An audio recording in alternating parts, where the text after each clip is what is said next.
मूल रूप से तो एक तरह से ये हमारा प्रतिवाद है, प्रोटेस्ट है, विरोध दर्ज करने हम आए हैं कि जो देहरादून में एक सरकारी विधानसभा सत्र हो रहा है और उस सरकारी विधानसभा में जनता की बात, जनता की आवाज़ नहीं है, इसलिए यहाँ हम लोग इकट्ठा हुए हैं।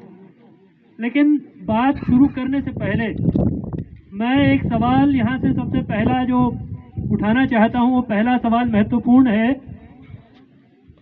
वो सवाल ये है कि जब ये विधानसभा भर्ती घोटाला सामने आया और उसके बाद उसकी जांच शुरू हुई और जांच के बाद जब विधानसभा के अध्यक्ष ने देहरादून में ये फैसला किया कि 200 कर्मचारियों की सेवाएं समाप्त करनी है, उसके साथ उन्होंने एक निर्णय और लिया। उन्होंने ये फैसला किया कि विधानसभा के जो सचिव हैं सिंघल साहब, जिन्होंने अपना प्रमोशन 2 बार खुद ही कर दिया, उनको सस्पेंड किया जाता है और सस्पेंशन की अवधि में उनको यहाँ अटैच किया जाता है गैरसैंण विधानसभा में।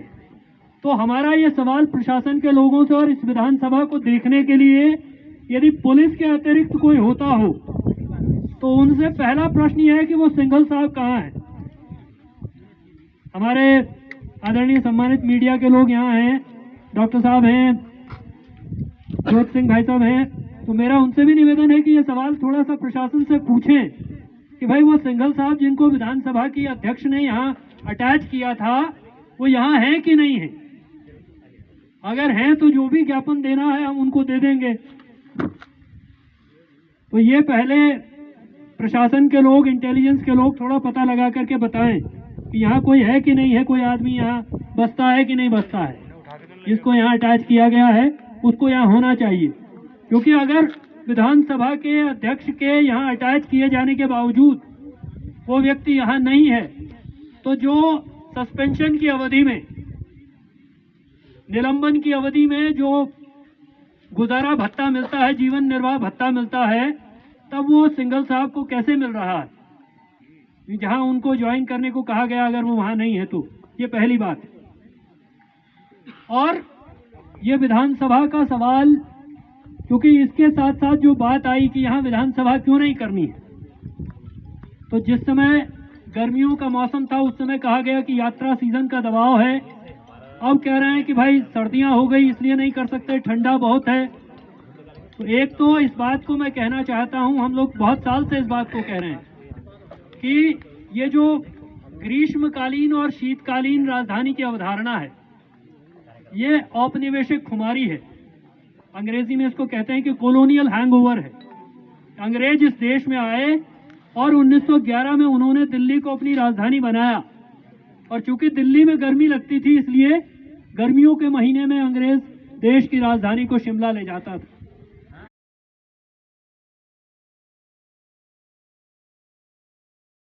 संयुक्त प्रांत कहते थे, यूनाइटेड प्रोविंसेस कहते थे। तो उस संयुक्त प्रांत की राजधानी थी लखनऊ, और गर्मी होती थी तो नैनीताल में वो राजधानी ले आते थे संयुक्त प्रांत की उठा करके। तो अंग्रेज तो इस देश में लूटने आए थे, इस देश के संसाधनों की लूट करने आए थे, ऐश करने इस देश में आए थे, इसलिए वो 2 राजधानी चलाते थे। लेकिन ये जो लोकतंत्र के राजा हैं, इनको क्यों 2 राजधानी चाहिए? तो एक छोटे से राज्य में, 13 जिलों के छोटे से राज्य में 2 राजधानी होगी, 3 विधानसभाएं होंगी, क्योंकि एक देहरादून में रसपना पुल के नजदीक है, एक ये है, और एक रायपुर में बनने की तैयारी है, जंगल कटना शुरू हो गया है। तो 13 जिलों के छोटे से राज्य में 2 राजधानियां, 3 विधानसभाएं, उतने ही सचिवालय, 70,000 करोड़ का कर्जा इस राज्य पर, ये तो नहीं स्वीकार्य हो सकता है। तो हम तो इस राजधानी की, ये जो 2 राजधानी की अवधारणा है, इस 2 राजधानी की अवधारणा को सिरे से खारिज करते हैं। हम इसको नहीं मानते हैं। हम ये मानते हैं, जनता की राय हमेशा से रही है कि गैरसैंण को स्थायी राजधानी बनना चाहिए। मैं आपको बताऊं कि 1994 में जब राज्य का आंदोलन चल रहा था, उस जमाने में उत्तर प्रदेश में शहरी विकास के मंत्री थे रमाशंकर कौशिक, और रमाशंकर कौशिक की अध्यक्षता में एक कौशिक कमेटी बनी, और कौशिक कमेटी के सामने लोगों ने कहा, मेजॉरिटी लोगों ने, 60% के करीब लोगों ने कहा कि गैरसैंण को राजधानी बनना चाहिए। फिर ये राज्य अलग हुआ और गैरसैंण राजधानी के सवाल को पीछे धकेलने के लिए पहले नित्यानंद स्वामी ने और फिर नारायण दत्त तिवारी जी ने एक दीक्षित आयोग बनाया और 2008 में उस दीक्षित आयोग ने अपनी रिपोर्ट सबमिट की और उसमें गैरसैंण के तर्क को खारिज करने के लिए बहुत सारी बातें हैं। अगर आप उस दीक्षित आयोग की रिपोर्ट पढ़ें, वो कहते हैं साहब यहाँ रेल लाइन नहीं है, इसका तो देश की राजधानी से बहुत दूरी है। ये हास्यास्पद किस्म के तर्क हैं।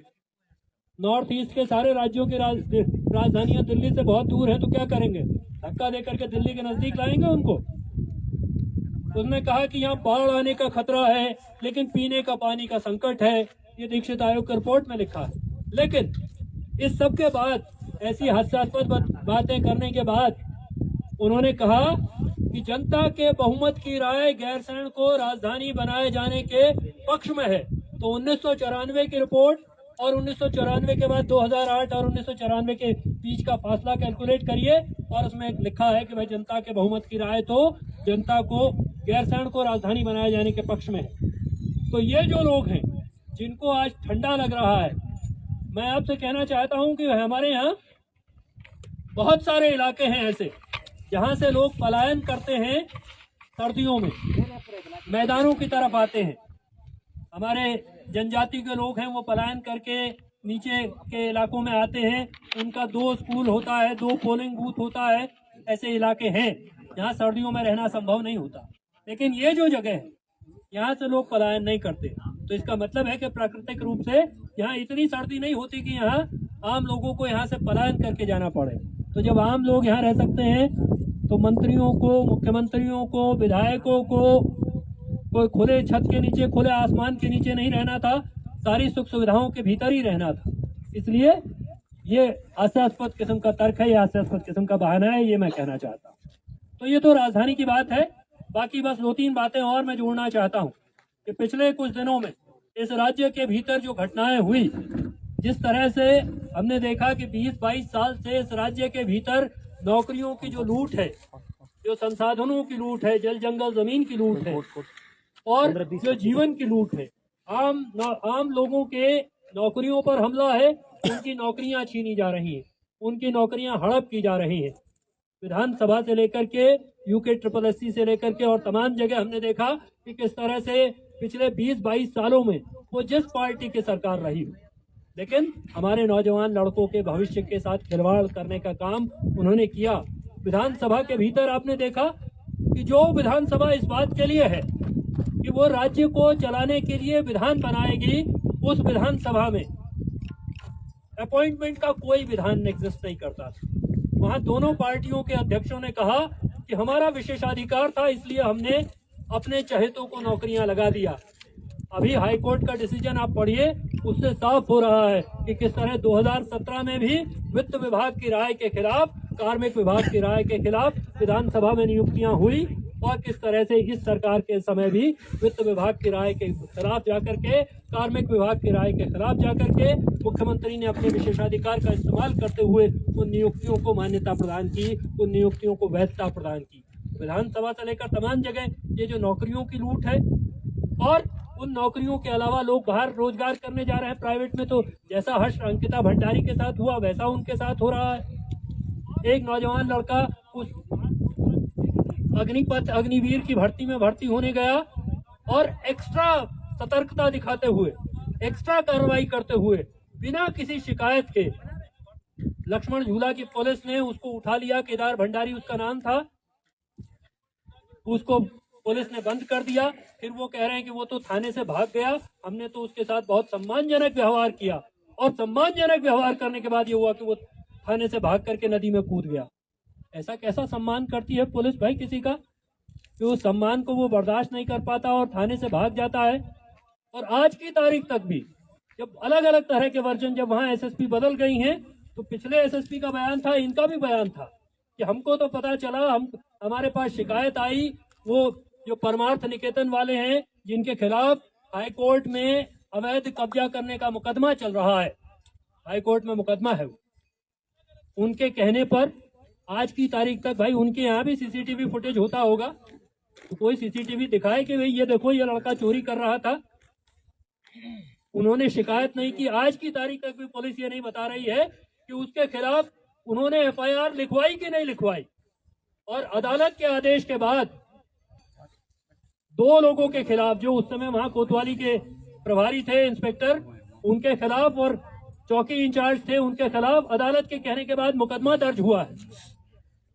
और हमने पुलिस की ऐसी कहानी कोई हम पहली बार नहीं सुन रहे हैं। 2009 में इस राज्य में एक रणवीर एनकाउंटर हुआ और वहां भी पुलिस ने ऐसी कथा सुनाई कि भाई वो तो कोई आतंकवादी घुस आए थे, हमने गोली से मार दिया। अगर अदालत तक मामला नहीं जाता तो इस राज्य में लोग यही मान करके चलते। अभी उन 11 की जमानत हुई है हाई सुप्रीम कोर्ट से, जो उस रणवीर एनकाउंटर में फंसे हुए थे। पिछले 10-11 साल से जेल में थे पुलिस वाले, इंस्पेक्टर से लेकर के सब इंस्पेक्टर तक सारे लोग। तो ये कथा, ऐसी कहानियां हम सुनते रहे। तो इस तरह का जो बर्ताव इस राज्य के भीतर लोगों के साथ हो रहा है, या इस तरह का बर्ताव हो रहा है कि महिला घास लेने जा रही है तो पुलिस और सीआईएसएफ उसकी घास छीन रही है। तो हम इस राज्य के लिए लड़े इस बात के लिए कि हमारे जल जंगल जमीन पर, हमारे संसाधनों पर हमारा अधिकार होगा। और आज के दिन पर सीआईएसएफ घास छीनेगी, पुलिस घास छीनेगी। हमने कहा ऐसा क्यों किया गया, तो हमसे कहा गया कि भाई वो तो जो इंस्पेक्टर थे वो तो अपनी ड्यूटी कर रहे थे। हमने कहा घास छीनना भी पुलिस की ड्यूटी में आता है क्या? ये कौन सी नई ड्यूटी हो गई? आईपीसी में, सीआरपीसी में कौन सी धारा में ये ड्यूटी तय की गई है कि महिलाओं से घास छीनेंगे? तो ये जो संसाधनों की लूट और उसके बीच में तब इस राज्य के भीतर जो नौकरशाही काम करती है। पिछले दिनों इस राज्य के चीफ सेक्रेटरी ने कहा, मुख्य सचिव ने कहा, मसूरी में एक चिंतन हुआ, बोले अफसर काम नहीं करते हैं। तो अगर इस राज्य की नौकरशाही का मुखिया, सबसे प्रमुख व्यक्ति कह रहा है कि अफसर काम नहीं करते हैं, तो तब आप समझ लीजिए कि कौन काम करता है। और आप जिस जिले में बैठे हैं, इस जिले में तो जो डिस्ट्रिक्ट मजिस्ट्रेट है, मैं आपसे कहना चाहता हूँ, हिमांशु खुराना उनका नाम है, उनको तो लोग उनसे मिलने जाएं तो उनको बुखार आ जा रहा है। अभी कुछ दिन पहले व्यापारी मिलने गए तो उनको बुखार आ गया। उससे पहले उनके पास नौजवान लोग ज्ञापन देने गए तो वो बीमार हो गए। और जब वो हेलंग वाली घटना हुई तो उस हेलंग वाली घटना में वो कंपनी के कारिंदे की तरह काम करने लगे, टीएचडीसी के कारिंदे की तरह। जैसे कि टीएचडीसी उनको तनख्वाह देता हो, इस राज्य की जनता के खजाने से पैसा नहीं मिल रहा हो, टीएचडीसी से तनख्वाह मिल रही हो। तो इस राज्य के भीतर ये नौकरशाही की हालत है। तो इस सब के बीच में इन सारे सवालों पर गौर करना, इन सारी बातों पर गौर करना, जिस तरह से हमारे गांव के गांव खाली हो रहे हैं और हम तो देख रहे हैं कि भाई जंगली जानवरों का हमला है। कल से सारे लोग उस वीडियो को शेयर कर रहे हैं कि वो अल्मोड़ा जिले में कहीं लोग बता रहे हैं कि भाई महिला पर दिन दहाड़े गुलदार हमला कर रहा है। तो ये हमला है सुअरों का, बंदर का, बाघ का, भालू का हमला है। तो हम सारे लोगों को ये समझने की जरूरत है कि इस राज्य के भीतर जिस तरह के हालात हैं, या जिस तरह से दलित उत्पीड़न की घटनाएं भी इस राज्य के भीतर लगातार बढ़ रही हैं, ये बड़ी अद्भुत किस्म की बात है कि लगातार इस तरह की घटनाएं। अभी पिथौरागढ़ में 4 दिन पहले एक दलित व्यक्ति की हत्या की खबर सामने आई। हमने देखा कि यहीं अल्मोड़ा जिले में एक नौजवान राजनीतिक कार्यकर्ता की सिर्फ इस बात के लिए हत्या हो गई कि उसने अंतरजातीय विवाह किया। तो सिर्फ विवाह करने के लिए किसी की हत्या हो जाएगी। और पूरी प्रशासनिक मशीनरी, पूरी पुलिस की मशीनरी, वो जगदीश चंद्र जिनकी भिकियासैंण में हत्या हुई, वहां तो उनकी पत्नी ने लिख करके एसएसपी को और डीएम को चिट्ठी दिया कि भाई हमको जीवन का खतरा है, जान का खतरा है, और उसके बाद कोई बचाव में नहीं आया। तो इस राज्य के भीतर ये चिंताजनक संकेत हैं। बस मैं इतना आखिरी में ये कहना चाहता हूँ, इस राज्य के भीतर राजनीति को जिस दिशा में ले जाया जा रहा है, जिस तरह से धार्मिक उन्माद की राजनीति, धार्मिक वैमनस्य की राजनीति, धर्म और जाति की राजनीति के भीतर चल रही है, तो अगर लोग धर्म और जाति के आधार पर वोट देंगे तो चुनाव के बाद शिक्षा और रोजगार की फसल नहीं लगेगी। आप धर्म और राजनीति का जहर बोएंगे चुनावों के समय, तो फिर शिक्षा, रोजगार, स्वास्थ्य, सड़क, बिजली, पानी जैसी सुविधाएं आपको नहीं मिलने जा रही हैं। क्योंकि जो सत्ता पाने वाले लोग हैं वो जानते हैं कि लोगों को धर्म के नाम पर बहला करके, लोगों को जाति के नाम पर बहला करके, उलझा करके उनका वोट ठगा जा सकता है, उनका वोट हासिल किया जा सकता है। तो इस दिशा में जो लोग इस राज्य के प्रति चिंतित हैं, उनको नए सिरे से गौर करना होगा, नए सिरे से विचार करना होगा। इस राज्य को जो लूटने वाली ताकतें बैठी हैं, उन ताकतों के खिलाफ एक लड़ाई की, एक संघर्ष की आवश्यकता है। इस उम्मीद के साथ हम इस दिशा में बढ़ेंगे। आप सभी का बहुत बहुत धन्यवाद। इनकलाब जिंदाबाद। धन्यवाद मैखुरी जी। आपने शायद कई भाई ऐसे होंगे जो सदन में इस बात को नहीं जानते होंगे कि 2